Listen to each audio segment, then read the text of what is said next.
Don't be a Will Smith. Will Smith could have easily been remembered as one of the best actors of his generation, but he will now be remembered as the poster boy for simping. His image is ruined beyond repair, all because he picked a damaged woman for a wife.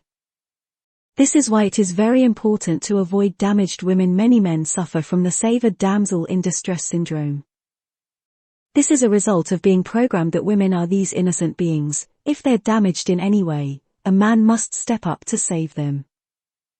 What this mentality fails to recognize is, these women are not victims but architectures of their own misery. There's a saying, water seeks its level, meaning guys who think or tell women with bad men things like he doesn't deserve you, you're better than this, are too stupid to realize that's her actual type.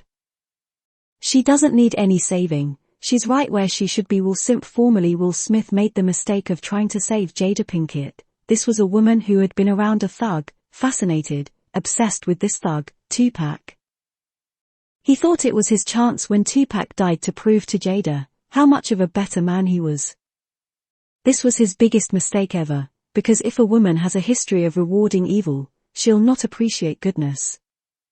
Sure, she may accept the good gestures, but she will not appreciate them. And eventually, sooner or later, she'll punish you for it. It's not a matter of if, but when. There's that saying, never take a wounded stray home, because once it's healed, it will bite you and go back to the streets where you found it.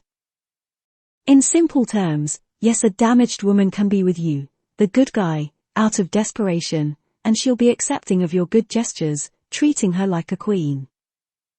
But in reality she'll always thirst for that bad boy who treated her like shit. She doesn't want to be pedestalized but objectified. As twisted as that is, that's just how it is. She will reward the sins of strength and punish the good deeds of weakness. Now with this knowledge, don't try to go and about trying to be Captain Save a Thought. Let damaged women be. You will never be a damaged woman's greatest lover. She'll always compare you to that shitty guy. She's emotionally cold to kindness, care or love. She'll interpret it as weakness. Her emotions can only be triggered by the opposite of that. Meaning if you want to deal with a damaged woman, which I strongly disagree with, then you will have to match or overshadow the toxicity of every other man she's been involved with. But is it worth it? Instead you can just go for a woman who hasn't been damaged. Learn or perish. F.